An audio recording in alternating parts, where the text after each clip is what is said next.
Halo, salam sejahtera.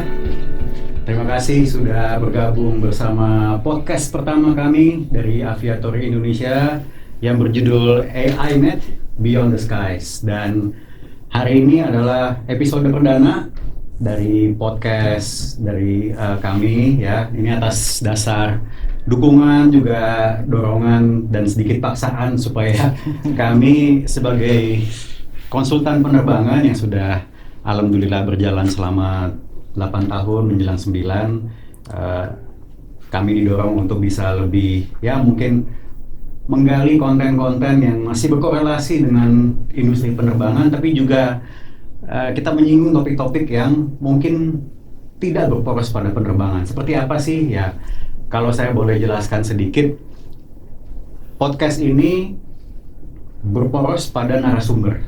Kita sangat terfokus pada tamu-tamu yang berkenan hadir di episode-episode AI-Net ini, dan tentunya sebagian besar seperti saudara-saudara bisa bayangkan ya, banyak dari tokoh-tokoh penerbangan dari berbagai macam latar belakang, mulai ada yang dari penerbang, kemudian juga ada dari praktisi bandara, dan khusus untuk hari ini episode pertama kami di Aviatory AI-Net sudah mendapatkan kehormatan kedatangan tamu, atau lebih tepatnya kami yang mendatangi tamu pertama kami, yaitu Bapak Rizal yang adalah Direktur dari Balai Besar Kalibrasi Fasilitas Penerbangan. Selamat datang Pak Rizal. Terima kasih Pak Ziva. Saya panggilnya Pak Rizal atau Mas Rizal atau ada panggilan lain mungkin? Yang enak buat Pak Ziva. enak. Saya panggilnya apa? Om, Mas Ziva atau apa sebaiknya? Karena acara ini sifatnya casual dan ya, kita juga serius tapi santai, dan supaya kelihatan mudaan dikit, saya lebih senang dipanggil Mas. Oh, siap. Siap Mas Ziva. Oke. Jadi Om Ijal, kita santai-santai, kita ditemani oleh 2 kopi. Kita mau bahas sedikit nih mengenai podcast AI-Net ini. Jujur saja, saya belum pernah bikin podcast, baik itu dalam konteks pribadi maupun mewakili lembaga atau perusahaan gitu ya. Dan juga berkat dorongan dari Om Ijal di sini, akhirnya saya memberanikan diri membuat podcast, dan semoga teman-teman yang tuning ke channel kita bisa mendapatkan pencerahan atau mungkin bisa lebih memahami mengenai dunia penerbangan yang bisa dibilang sangat luas ya Om Ijal gitu ya. Jadi latar belakangnya podcast aviasi ini, kita sudah lihat banyak sekali ada podcast dari profesi aviasi yang mungkin Om Ijal juga banyak lihat, dan saya rasa sudah mewakili banyak sekali topik. Tapi khusus untuk AI-Net ini, kenapa saya bilangnya tajuknya adalah Beyond the Skies, karena banyak sekali aspek penerbangan lebih dari sekedar pesawat terbang. Dan dalam konteks hari ini kita berbicara mengenai kapasitas dan juga okupansi Om Ijal sebagai Direktur BBKFP, dan juga lebih mengenal lebih jauh apa sih balai kalibrasi itu, yang mungkin bagi teman-teman yang kurang familiar bisa lebih tahu. Tapi sebelumnya saya mau tanya-tanya dikit nih mengenai siapa sih Pak Rizal ini, dan latar belakang bisa sampai nyemplung ke dunia penerbangan sampai akhirnya bisa mengemban tanggung jawab sebagai Direktur Balai Kalibrasi. Jadi mungkin coba Om ceritakan sedikit Om mengenai cikal bakal dari latar belakang penerbangan Om. Malu sebetulnya, karena berangkatnya bukan dari siapa-siapa kan gitu, dan tidak menjadi siapa-siapa. Jadi terima kasih Mas Ziva. Jadi kami senang Mas Ziva bisa mengundang kami gitu kan. Dan pada kesempatan ini barangkali saya ucapkan selamat juga buat AI sudah membuat podcast yang pertama ya. Mudah-mudahan ini podcastnya banyak yang subscribe, banyak yang lihat, dan mudah-mudahan kontennya juga bisa membangun dunia penerbangan. Cerita sedikit. Banyak juga nggak apa-apa. Oke. Kalau gue banyak kan kelihatan jeleknya. Nanti kita bikin 3 episode. Siap. Saya lahir di Kota Malang, di Jawa Timur. Cukup lama lah, dengan jenggot yang sudah putih. 20 tahun lah ya. Kurang lebih 17,5 lah. Jadi saya besar di sana. Saya SD sampai dengan SMA saya di Kota Malang. Selepas SMA saya mencoba untuk keluar dari kota Malang karena saya pikir saya harus keluar memang dari kota Malang dengan environment yang ada pada saat itu. Saya berpikir ya saya harus keluar gitu ya.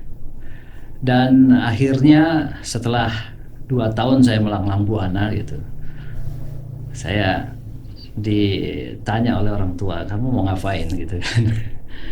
Saya bilang ya saya pengen kuliah.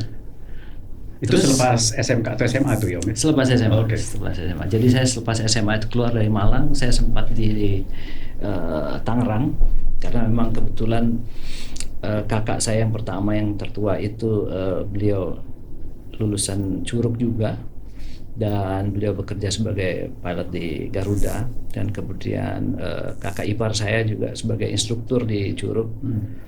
Kebetulan jurusannya listrik kalau tidak salah ya. Teknik listrik. Nah, akhirnya saya coba challenge nih untuk bisa masuk ke Curug. Pada saat itu saya melamar sebagai penerbang memang. Oke. Ya. Impian semua anak iya, laki. saya dulu kalau kecil itu Mas Siva. Jadi kalau di Malang itu kan karena dekat dengan Basuki Rahmat. Oke. Ya, jadi ada pesawat TNI yang latihan itu kalau di zaman saya itu kalau ada pesawat itu terus kita bersorak-sorak gitu kan, ada yang minta uang, minta surat, minta segala macam karena sering sekali pada saat event-event tertentu mereka membuat publikasi itu disebar dengan helikopter gitu ya. Flyer-flyer gitu. Iya, flyer-flyer dengan helikopter. Jadi waktu itu ya cukup keren lah ya kalau melihat ada yang penerbang. Kemudian yang kedua juga karena kakak saya juga kebetulan juga sebagai penerbang, jadi ya paling tidak saya sedikit tahu pada saat itu. Namun dari hasil tes kesehatan waktu itu saya dinyatakan tidak bisa lanjut sebagai penerbang, dan pada saat itu kita ditawarkan untuk memilih jurusan yang lain. Oke. Ya tentunya dengan dengan sedikit pengetahuan akhirnya waktu itu saya memilih untuk teknik elektro ya, teknik telekomunikasi navigasi. Karena memang sebelumnya saya tertarik dengan dunia elektronika pada saat itu. Itu berarti kalau bahasa elegannya avionik ya, Om? Belum mengarah kepada avionik, avionik, tapi mengarahnya kepada telekomunikasi dan navigasi bandar udara. Oke. Ya, jadi kita belajar di sana terkait dengan VOR, dengan ILS, dengan komunikasi ya, dengan VHF dan lain sebagainya. Nah, saya masuk di Curug itu tahun 89. Oke. 89, saya lulus tahun 91 dari Curug. Pada saat itu lulusan Curug yang selain penerbang dan selain teknik pesawat udara itu memang dialokasikan untuk didistribusikan ke seluruh Indonesia. Oke. Pada saat itu saya mendapatkan penempatan sebetulnya di Ambon, di Maluku kalau nggak salah ya, di Maluku, dan berpindah-pindah tuh Om. Jadi ada jeda waktu selama 1 tahun itu saya menunggu penempatan. Dan itu berubah-ubah, ada di Batam, berubah lagi ke kalau nggak salah di Nusa Tenggara gitu. Penugasannya berupa apa itu? Sebagai pegawai negeri. Tapi CPNS khusus untuk komunikasi dan navigasi ya? Di bandar udara, di bandar udara. Jadi penempatannya di bandar udara. Oke. Tapi kemudian pada saat masa tunggu waktu itu saya sudah diputuskan bahwa saya dapat di Ambon, di bandar udara di Patimura di Ambon waktu itu. Masa tunggu sekitar 2-3 bulan kalau tidak salah, tiba-tiba berubah penempatan itu, dan karena ada permintaan dari pendidikan di STPI Curug waktu itu. Ada 2 orang, yang satu kalau tidak salah itu di Sentani kalau tidak salah penempatannya yang dari teknik listrik, dan satu saya akhirnya dialihkan ke Curug. Nah, dari Curug itulah mulai kita belajar, kemudian saya sempat menjadi instruktur di Curug dari tahun 92 ya, sambil belajar, sambil mengajar. Kemudian saya tahun 95 kalau tidak salah, 90 ya, tahun 95 itu saya mau ambil tahun 94 saya mengambil diploma 3 karena saya lulus dari Curug itu diploma 2. Oke. Ya, ambil diploma 3, upgrading di Curug juga. 1 tahun selesai. Kemudian 1 tahun kemudian saya lanjutkan dengan kuliah S1 di Universitas Mercu Buana. Oke. Dan itu saya jalani sambil saya bekerja. Ambil mata kuliah apa waktu itu? Telekomunikasi juga. Jurusan Iya, telekomunikasi juga, betul. Oke. Jadi supaya inline kan dengan materi yang sudah saya dapatkan, dan kebetulan dengan materi yang ada di Curug kita dapat matrikulasi yang akhirnya bisa diakui, sehingga saya melanjutkan S1 itu hanya 1,5 tahun. Oh, berarti ada transfer ini SKS ya? Iya, Diakui. SKS-nya diakui. Oke. Kalau tidak salah hampir 100 SKS kalau nggak salah, saya lupa ya. 1,5 tahun ya, lumayan ya? Iya, 1,5 tahun. Dan itu saya jalani dari hari Senin sampai hari Jumat. Setelah lepas kerja, saya kuliah itu dari jam 5 sampai jam 9 atau setengah 10 malam gitu. Jadi saya harus berangkat, pulang dari kerja saya langsung berangkat ke kuliah ke Kebun Jeruk ke daerah Joglo ya. Itu tiap hari saya jalani. Ya lumayan juga, lumayan capek, lumayan segala macam. Tapi karena memang ada yang harus saya kejar, ya itu saya lakukan. Dan kebetulan saya beberapa teman yang bersamaan itu juga mengikuti kuliah yang sama. Sama juga. Saya selesai 1,5 tahun, kemudian saya kembali lagi bekerja di Curug. Kebetulan saya sudah sebelumnya saya sudah pindah di flight simulator di Curug. Jadi saya melayani sebagai teknisi di flight simulator di Curug waktu itu. Untuk pesawat apa aja simulatornya waktu itu? Kalau pada saat awal-awal saya bekerja di sana itu baru ada ATC simulator. ATC simulator. Fix jadi ya, hanya cockpit ya. saja. Dan kalau tidak salah yang 2 dimensi itu dulu namanya GATS ya. GATS itu namanya GATS. Ada pesawat kecil sih, dia bisa moving, bisa 2 dimensi saja. Dan saya pernah lihat itu barang itu ternyata masih ada. Kalau nggak salah sudah di daerah Bogor atau di mana itu sama dia dibuat mock up pesawat gitu. Itu masih layarnya nggak ada layar kan? Fix nggak ada kan? layar. Kalau Jadi kita lihatnya keluar. Oh, keluar. Tapi instrumen semua ada. Saya ingatnya kalau itu kita nyebutnya dulu di flight school mesin jahit. Jadi maksudnya layarnya tuh cuma berupa gambar dari kertas gitu ya teman-teman. Di depannya itu diperumpamakan ada awan sama kayak lukisan Patinosidin gitu ya. Ada gunung, ada sawah, ada awan.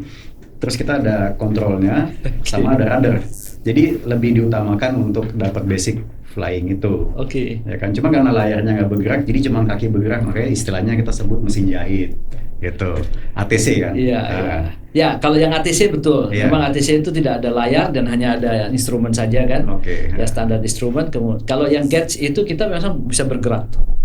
Dan saya senang sekali karena memang dulu sebelumnya saya pengen jadi penerbang tapi memang nggak bisa kan. Dan saya sering setiap kali preparation pagi itu saya suka coba dulu kan, saya terbang gitu kan. Nah kebetulan di sana kan banyak instruktur link simulator kalau di sana dulu ya. Nah karena kita satu kantor yang sama, kita seringlah diskusi belajar gitu. Termasuk pada saat di ATC simulator setelah pada saat preparation. Dan pada saat setelah closing Taruna sudah selesai itu kita suka mainkan juga itu, belajar gitulah. Main dingdong lah ya. Ya paling tidak menyalurkan keinginan yang tidak tercapai pada saat itu. Oke. Ya. Kemudian tahun 98 itu saya pindah kerja ke balai kalibrasi. Waktu itu masih balai kalibrasi. Balai kalibrasi ya. Ya, balai kalibrasi. Saya pengen, karena selama saya kerja di Curug saya melihat teman-teman di kalibrasi enak juga karena keliling Indonesia gitu ya. Jadi kita bisa tahu banyak daerah. Nah itu kemudian saya putuskan untuk saya selesai di Curug, saya putuskan untuk waktu itu Diploma 3 saya pindah ke kalibrasi. Nah di kalibrasi lah saya kuliah di Universitas Mercu Buana ya, untuk ambil S1. Cukup lumayan ya pengalaman di kalibrasi, membuat sesuatu yang ada sesuatu yang baru yang kemudian saya pikir sangat menantang gitu ya, sangat menarik karena selain saya bisa ke daerah, saya ketemu dengan teman-teman yang ada di daerah dan itu suasananya luar biasa sekali. Kemudian Setelah itu saya mulai belajar. Awalnya jadi theodolite operator. Kalau di kalibrasi itu ada theodolite, ada konsol, ada flight inspection system ya. Apa itu Yang- theodolite Om? Jadi mungkin Ya, bisa buat teman-teman yang awam bisa dilihat. Ya, ya. Kalau theodolite barangkali sama dengan kalau kita lihat di jalan tuh orang mau mengukur jalan segala survei macam gitu ya. ya. Kita survei untuk tentukan titik, panjang titik, elevasi dan lain sebagainya ya. Dan kalau di pesawat itu ada laboratorium udara namanya, kita biasa sebut flight inspection system. Jadi antara theodolite dengan flight inspection system ini harus pairing. Pada saat teman-teman itu terbang, ada yang namanya panel operator itu akan melakukan observasi terhadap pancaran dari peralatan-peralatan ada di bandar udara. Nah, kami theodolite operator pada saat itu teknologinya masih sangat lama lah Om ya. Jadi kita harus menembak pesawat itu kemana pesawat itu bergerak. Oke. Jadi theodolite operator kalau dikalibrasi tukang ngintip. Ada beberapa daerah yang menarik lah untuk bekerja sebagai theodolite operator karena beda-beda pasti ya. intipannya ada yang lain gitu. Itu jadi semacam kayak floating kemana pesawat itu mesti terbang ya? Iya betul. Jadi kita tracking mereka. Oh, oke. Tracking mereka.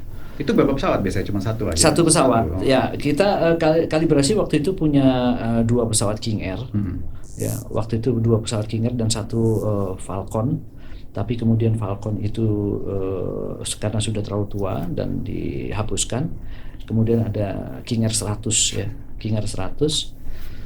Dan belakangan 1 tahun setelah saya dikalibrasi ada peralatan baru yang datang dengan pesawatnya TBM 700. TBM, ya, saya pernah lihat. TBM 700 pesawatnya. Single engine ya? Single engine, tapi cukup kencang dan cukup tinggi terbangnya. Turboprop ya? Turboprop, itu ya. Berarti bisa RVMS ya? Sokata, RVSM ya? Iya, RVSM. Okay. Nah, kemudian itu teknologinya sudah mulai digital tuh. Kalau sebelumnya theodolite yang kita gunakan itu masih manual dan pesawat itu terbalik. Ada 2 ya, jadi ada yang menggunakan King Air 100 dan waktu itu ada Learjet juga, Learjet 31 ya. Orang bilangnya Widowmaker pesawat itu. Iya, Widowmaker. Widowmaker namanya pembuat janda ya. Wah, luar biasa. Pesawatnya cukup kecil tapi kencangnya luar biasa. Om tahu bahwa Learjet itu bisa terbang inverted Om? Belum. Jadi ini side topik dikit. Waktu Learjet itu pertama ditemukan kan si yang mendesain itu namanya Bill Lear. Oke. Beliau adalah mantan pilot angkatan udara. Iya. Pada saat simulasinya karena Learjet ini memang adalah orderan dari pemerintah Amerika Serikat. Betul. Khususnya dari angkatan udara. Iya. Jadi pada saat demo pertama, saya lupa tahun 50 berapa itu didemonstrasikannya dengan terbang aerobatik rendah di atas airport dan dia terbang inverted. Luar Learjet itu. Belum 31 kalau nggak salah. Iya. Jadi memang orang bilang ya kenapa bilang Widowmaker karena itu ibaratnya pesawat tempur yang bisa angkat penumpang. Oke. Jadi dia bisa terbang inverted, segitu canggihnya. Luar biasa dan memang aerodinamis sekali. Saya lihat tuh kalau dilihat tuh bentuknya tuh betul-betul runcing gitu kayak ya. peluru gitu ya. Iya, runcing kayak peluru ya. Ya. Kemudian speednya juga cukup tinggi ya. Banyak kenangan kita di Learjet Om. Banyak sekali. Jadi banyak lah yang kita jalani. Jadi pada saat kita melakukan pekerjaan-pekerjaan di bandara itu banyak juga tidak mulus-mulus saja, banyak trouble yang kita kita alami. Dan itu semua bisa kita lakukan dengan ya kita teamworknya luar biasa. Jadi kalau tadi teman-teman lihat ada momen persekian detik di mana Om Ijal itu menghela napas. Ketika menyebut Learjet banyak kenangan. Itu alasannya kenapa kita menamai pesawat dengan nama wanita gitu, karena sama aja kayak kita punya mobil atau motor kesayangan gitu ya. Jadi memang pesawat itu sangat berkesan sekali gitu. Sangat, dan sampai sekarang saya masih bisa lihat pesawat itu karena pesawat itu ada dihibahkan di PPIC ya sekarang, kalau dulu STPI. Oke. Dengan bentuk yang memang masih anggun dan masih cantik gitu ya. Luar biasa. Ya sedikit ini flashback ya. Jadi memang kenangannya cukup lumayan indah lah menurut saya dengan segala tantangan yang ada pada saat itu. Bahkan kondisi-kondisi yang emergensi kita juga mengalami. Saya pernah di TBM itu engine fail karena ada kebocoran oli. Dan akhirnya kita selamat sampai landing gitu ya. Berkat ya pilot-pilot kita cukup handal lah saya rasa ya. Kemudian kita juga pernah mengalami emergency yang cukup panjang dari Balikpapan sampai dengan menuju ke Jakarta. Itu semua malfunction itu hilang pada saat kita berada di sekitaran Indramayu kalau nggak salah. Oh, di Jawa. Iya, itu udah mulai hilang. Sebelumnya alarm semua bunyi dan semua sudah dicek tidak ada masalah gitu. Ya cukup indah lah kenangannya dan tantangan yang luar biasa. Kemudian beranjak setelah itu sekitar tahun 2008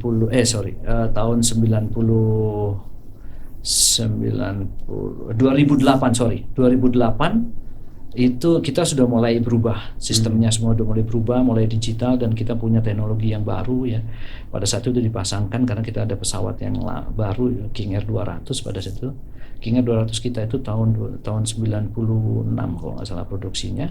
Belum yang GT berarti ya? Belum yang GT, masih King Air 200 dengan cargo door. Oke. Ya. Kita sudah pasangkan peralatan yang baru yang sebelumnya dari Inggris, kita rubah dengan peralatan dari Jerman. Dan ini peralatannya cukup advance ya. Theodolitnya sudah tidak lagi perlu kita mengejar pesawat, tapi cukup dengan PDGPS ya. Itu data sudah bisa terus terkonek dengan laboratorium yang ada di pesawat. Itu berarti dengan adanya teknologi yang bertransformasi ke era GPS ini, kemungkinan errornya pengumpulan data lebih kecil jauh ya? Tentunya demikian Mas Iba. Jadi karena kalau yang sebelumnya kita cenderung banyak manual karena kita mengejar pesawat, kalau ini kan sudah tidak dibutuhkan karena antara pesawat dengan PDGPS itu ada diferensial koordinat yang terus dihitung, di-counting ya. Nah itu menjadi lebih presisi dan tingkat presisinya itu sampai dengan 20 cm. 20 cm. Ya, tingkat errornya tuh sampai 20 cm. Masih cukup besar ya berarti ya? Saya rasa tidak 20 cm kan tidak terlalu jauh. Jadi kalau kita taruh titik itu di sini, error itu kemungkinan terjadi maksimum itu di 20 cm saja. Nah, sehingga tingkat akurasinya cukup bagus.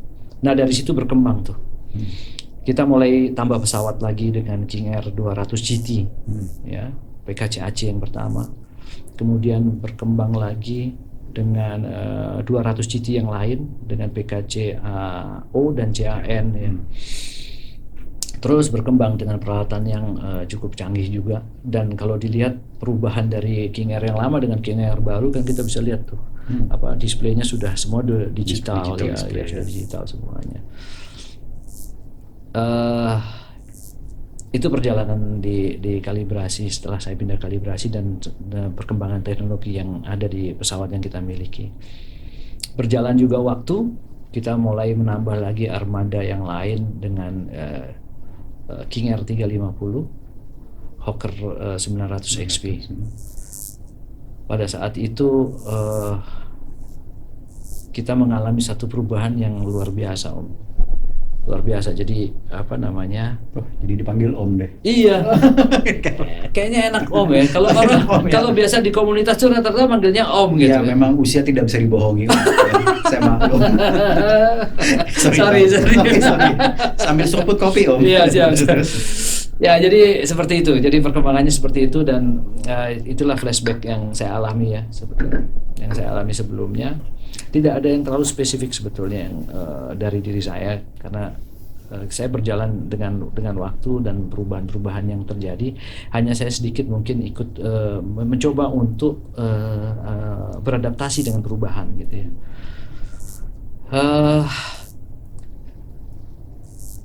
Ada satu kenangan indah, mungkin kita flashback agak ada lompat-lompat ya Om ya. Pertama kali saya menjadi panel operator itu saya terbang di Kupang dengan pesawat TBM 700. Tahun berapa itu? Tahun hampir 2000-an ya, 2002 kalau nggak salah. 2000-an lah, 2002 ya. TBM ya. 2002 TBM ya. Waktu itu kita sama-sama tahu kalau di Kupang itu bagaimana anginnya kan luar biasa ya. Pesawatnya kecil. Dan kita harus konsentrasi di depan monitor, di mana pesawat itu harus naik turun terus, tidak pernah landing kan gitu. Jadi approach, go round. Itu luar biasa itu. itu perut rasanya sudah pindah lagi, udah naik ke kepala mau turun ke keluar itu nggak bisa gitu kan. Kita nahan tuh keringat sampai Karena memang kondisi bandara di Kupang terutama ya, mau musim apapun itu kan gasnya, angin gasnya itu cukup tinggi ya. Iya betul, Ya. betul. Luar biasa pokoknya, angin tuh luar biasa lah. Itu pengalaman saya pertama kali saya jadi panel operator atau navigation inspector gitu ya. Dan itu kebetulan senior sebagai instruktur itu luar biasa, mereka keras. Jadi saya udah give up, saya udah nggak kuat Mas, saya bilang enggak, terusin aja. Saya udah nggak kuat, udah mau keluar Mas, terusin aja. Dan akhirnya sampai dengan landing saya bisa nahan, tapi begitu landing saya lari. Saya lari sampai di pinggir apron, saya buang semua itu. Keluar semua tuh ya? Ya, keluar semua. Nggak bisa tahan. Wah, itu luar biasa itu. Itu pengalaman saya pertama kali. Nggak bikin kapok gitu ya, Om ya? Justru di situ kita mulai tertantang ya, Om. Oke. Tertantang. Jadi sebetulnya indah lah kerja di kalibrasi itu, selain kita bisa visit teman-teman kita di daerah, kita bisa lihat keindahan Indonesia ya. Dengan segala ragam budayanya gitu. Tapi yang pasti itu yang membuat kita menjadi lebih cinta dengan Indonesia, saya rasa ya. Karena indah Indonesia, dan keramah tamahannya itu bukan dibuat-buat, memang asli orang Indonesia ramah tamah kan gitu. Dan saya menemukan satu kesenangan di dalam bekerja di situ. Kemudian kita mulai karena armada kita udah mulai banyak gitu ya. Kemudian kita harus mulai survive. Tahun 2016 kalibrasi berubah menjadi Badan Layanan Umum. Jadi kita sudah mulai harus mengelola keuangan gitu. Itu atas memang ada instruksi dari pemerintah pusat atau departemen terkait, karena Iya. untuk lebih membuat balai kalibrasi lebih tersedia ya buat pelayanan publik, atau memang itu inisiatif dari kalibrasi, Om? Ya itu karena pada saat itu kita kan ada jasa yang kita jual itu, kita mendapatkan pendapatan negara bukan pajak.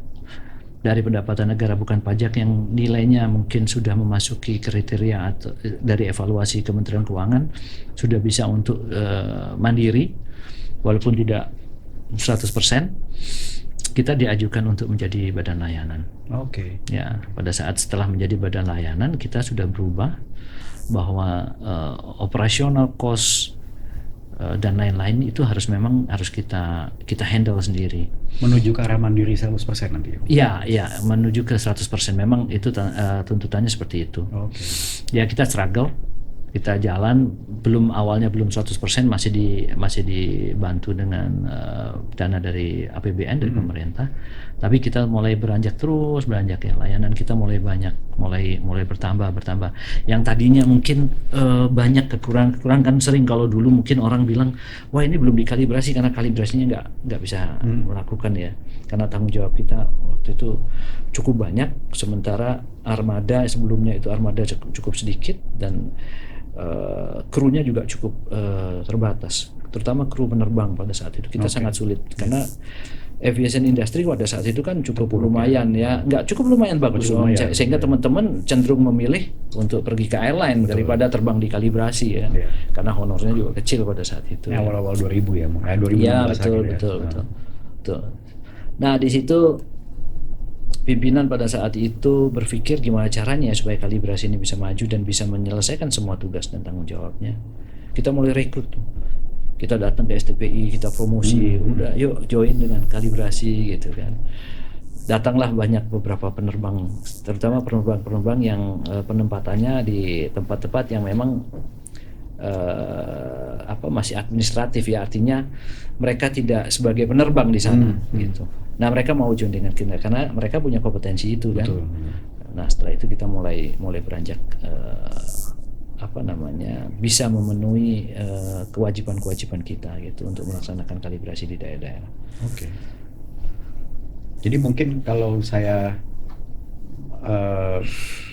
ambil ya esensi dari di mana balai kalibrasi berada sekarang, saya bisa simpulkan bahwa dari berbagai apa istilahnya agensi ya, atau lembaga BLU atau BUMN yang benar-benar memiliki aset pesawat terbang dan kemampuan untuk perawatan pesawat sampai juga simulator, itu sebetulnya balai kalibrasi ya.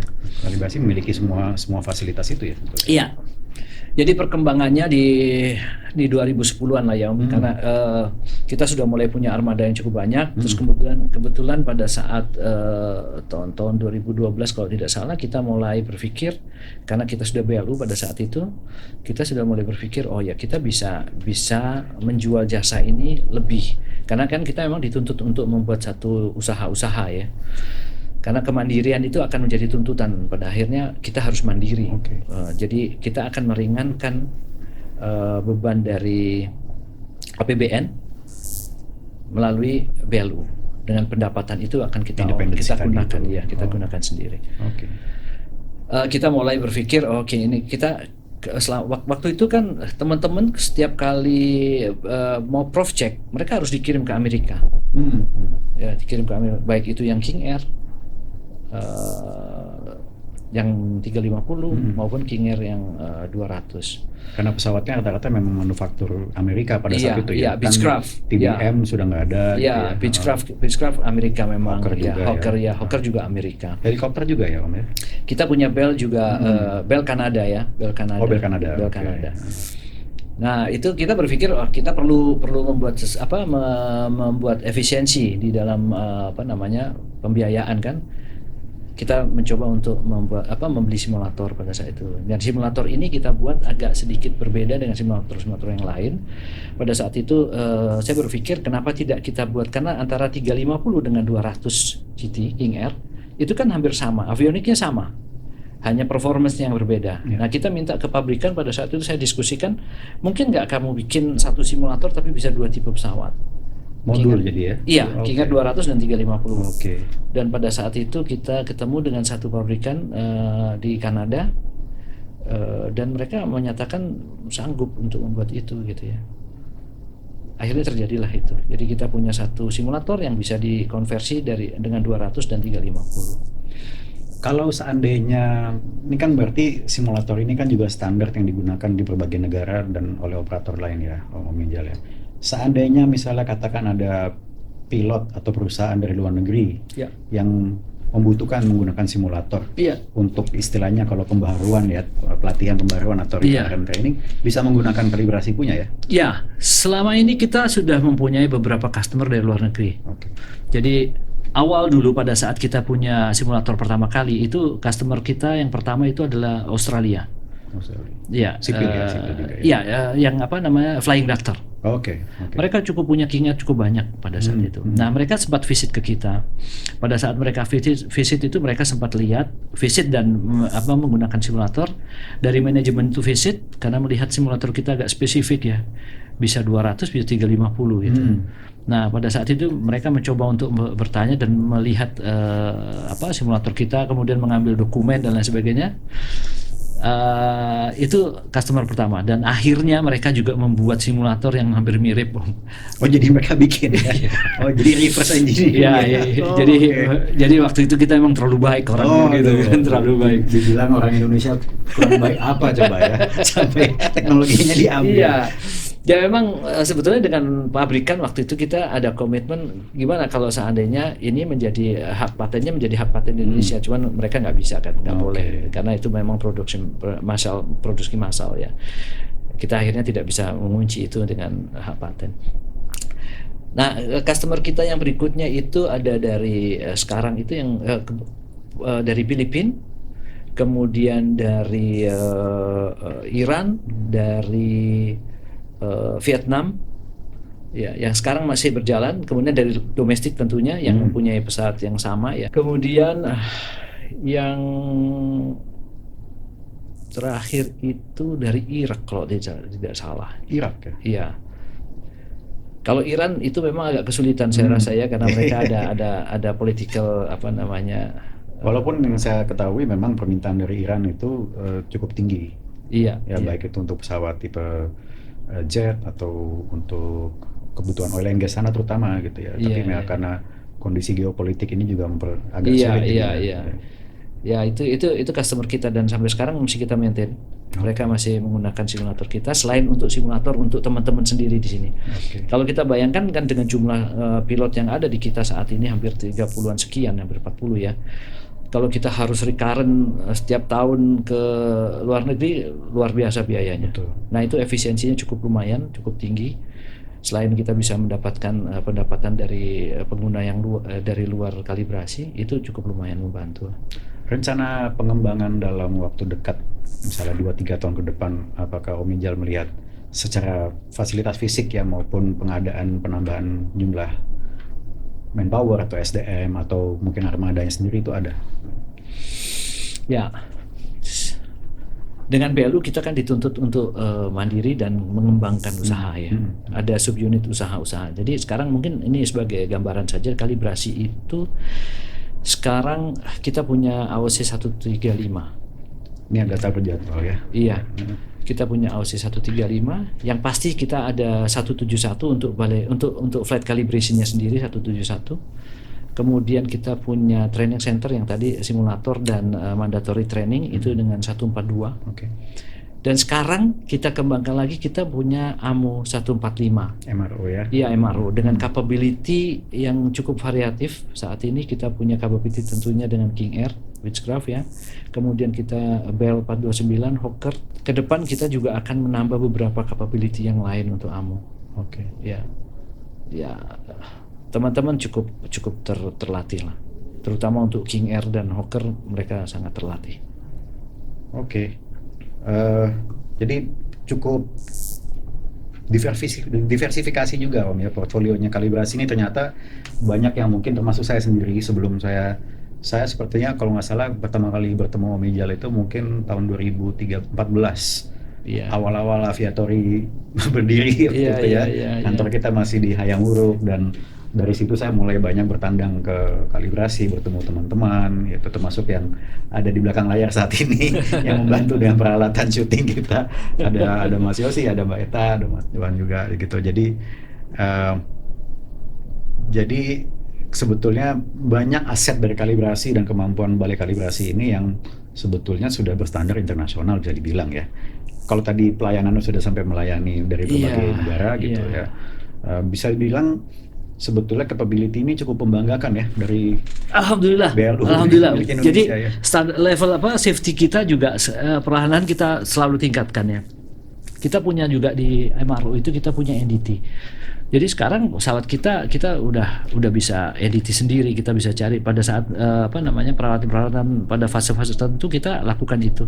Corrosion kita bisa antisipasi gitu kan. Jadi cukup lumayan lah, level of safety-nya sekarang lumayan. Kebetulan sekarang ini kita sedang mengisi di mining di Sorowako juga. Kita melayani charter untuk mereka. Dengan pesawat? King Air 350. Oh baik, biasanya kalau di sana itu kan untuk pakai ATR biasanya ya? Biasanya ATR, nah kebetulan pada saat ini ATR itu harus mengalami maintenance. Dan ini sudah masuk ke bulan 2 mau ke bulan ketiga. Ya, mudah-mudahan ini bisa berlanjut, artinya mungkin dengan batasan tertentu ya. Kalau ATR dengan kapasitas penumpang yang lebih 350 hanya dengan 8 seat. Tapi kita siapkan juga di sana medevac untuk stretchernya, jadi evakuasi ya. Jadi kita itu selain terbang kalibrasi, terbang charter, terbang medevac, kita juga melayani surveillance untuk beberapa kementerian, untuk KKP misalkan, untuk surveillance laut ya, untuk kapal-kapal asing yang mengambil ikan kita gitu. Kita buat influencer mau nyewa pesawat juga bisa mungkin Om ya? Sangat bisa, sangat ya. terbuka. Untuk konten bisa ya, bukan saya karena saya nggak ada influencer sama sekali. Saya nyebarin influenza. Iya, sangat bisa. Kita harganya juga clear Om, karena harga kita kan ditetapkan oleh Kementerian Keuangan dan cost-nya jelas, semuanya jelas ada di tarif yang memang sudah ditetapkan. Jadi bisa kita simpulkan bahwa di Indonesia ini adalah satu lembaga atau sebuah organisasi yang memang spesialisnya dalam pengoperasian pesawat yang bercikal bakal dari teknis kalibrasi, fasilitas penerbangan, termasuk alat navigasi yang teman-teman mungkin tahu ada di bandara gitu ya, dan membantu fase-fase proses penerbangan baik dari bandara ke bandara maupun dalam perjalanan itu sendiri. Sampai sekarang peranan Balai Besar Kalibrasi Penerbangan ini sudah lebih melebar menuju ke pelatihan, sampai dengan perawatan pesawat, sampai juga dengan untuk charter pesawat itu sendiri. Jadi ini mungkin yang banyak dari publik, termasuk saya sendiri juga banyak belum tahu. Iya. dan saya sangat senang sekali mendengar bahwa ternyata fasilitas seperti ini available di Indonesia gitu ya. Tapi saya mau mau mundur dikit nih, kembali ke Om Ijal sendiri. Ini ada tadi Om Ijal ada menyebutkan sebetulnya tidak ada yang spesial dari saya kok ingin memperdebatkan gitu ya kan. Saya ingin agak memperdebatkan karena sebetulnya Om Rizal sendiri pernah menjadi kepala bandara kalau tidak salah ya. Oh iya. Tahun berapa itu Om, dan di mana? Disingkat, secara singkat saja. Iya, tahun 2017 akhir sampai dengan 2018 akhir ya. Di mana bandara? Di bandara di Bengkulu. Bayangkan itu dari seorang anak muda yang beraspirasi menjadi pilot, kemudian mengambil bidang studi teknik dan khususnya kelistrikan dan alat navigasi, kemudian fast forward sampai menjadi kepala bandara di Bengkulu. Iya betul. Ya. Saya rasa itu sebuah prestasi yang tidak umum. Pengalaman yang bisa didapat juga banyak. Saya yakin juga ada gitu ya kawan-kawan dari seprofesi di luar sana yang punya pengalaman, yang jalan cerita yang tidak kalah menarik.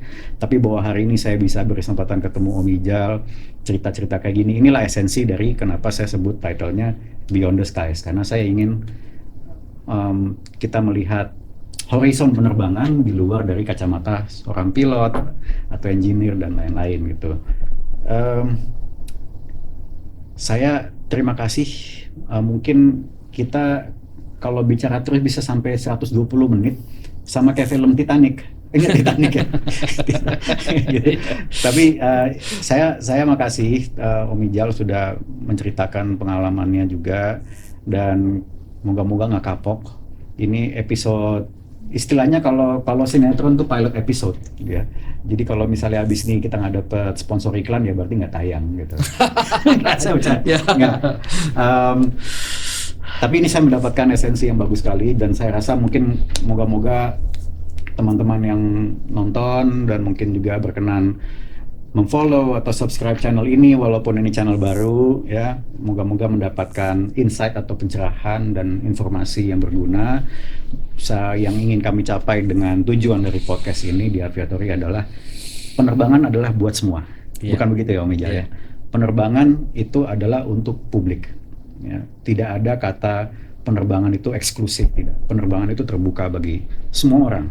Tidak terbatas dari usia maupun okupansi atau jabatan atau status dan lain-lain, tidak. Penerbangan itu sangat luas, sangat terbuka, dan keindahan itulah yang ingin lewat podcast ini kita angkat, dan semoga nanti bisa berkelanjutan. Dan kalau Om Ijal belum kapok, siap-siap buat episode kedua. Siap. Untuk aviasi siap. Mantap. Mungkin untuk closing aja.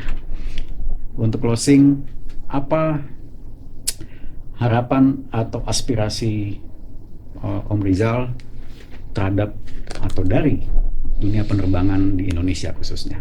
Ya. Setelah masa pandemi, saya rasa ya. Setelah masa pandemi selama 2 tahun lebih, saya rasa kita wajib untuk memajukan dunia aviasi Indonesia. Dan saya rasa kolaborasi antara stakeholder dan regulator, operator dan regulator itu sangat-sangat dibutuhkan. Karena saling mengisi. Yang satu sebagai regulator, yang satu sebagai operator. Ini dua hal yang sebetulnya berbeda, tetapi disatukan dengan satu kesepahaman dan kesepakatan bahwa industri aviasi di Indonesia sebetulnya bisa berkembang dengan baik. Banyak hal yang memang belum kita sentuh. Salah satu contohnya dengan water base dan lain sebagainya. Ini di Indonesia kan kepulauannya cukup banyak. Betul. Perairannya juga cukup banyak. Ini perlu menjadi sentuhan yang luar biasa ini sebetulnya. Untuk water base. Mudah-mudahan bisa lebih maju Indonesia. sangat bagus sekali. Jadi kemitraan antara operator sama regulator dan stakeholder ya, terutama termasuk dari stakeholder di luar penerbangan. Masukan yang sangat bagus sekali, Om Ijal. Terima kasih. Nanti di ending creditnya saya kan pasti Kalibrasi punya website, punya Instagram page, punya social media dan lain-lain. Saya mohon izin akan saya tampilkan juga. Silakan, di kredit nanti. Dan kita sudah sampai di tahap akhir di podcast episode 1 pilot project ini. Saya mau ucapkan terima kasih kepada teman-teman di Balai Besar Kalibrasi Fasilitas Penerbangan, baik Pak Rizal sendiri sebagai pimpinan, termasuk juga teman-teman di belakang layar ini. Ada yang cantik, ada yang cakep, ada yang wangi. Wangi sih cuma satu ya di sini. Kita semua kalah minyak wanginya oleh Mbak Eta di sini ya. Dan untuk kesempatan dan waktunya dan juga supportnya di sini semua saya ucapkan terima kasih. Saya ucapkan salam sehat buat kita semua. Semoga industri penerbangan Indonesia bisa pulih, juga maju lebih dari sebelum-sebelumnya. Dan seperti tadi Om Ijal sampaikan, kita bekerja sama untuk mencapai tujuan yang sama juga. Oke, untuk AINet Beyond the Skies episode pertama, saya Ziva Narendra bersama Om Rizal. Saya ucapkan terima kasih. Sampai jumpa di episode berikutnya. Salam sehat. Terima kasih. Maju terus AI. Mantap. Thank you Om. Terima kasih. Terima kasih.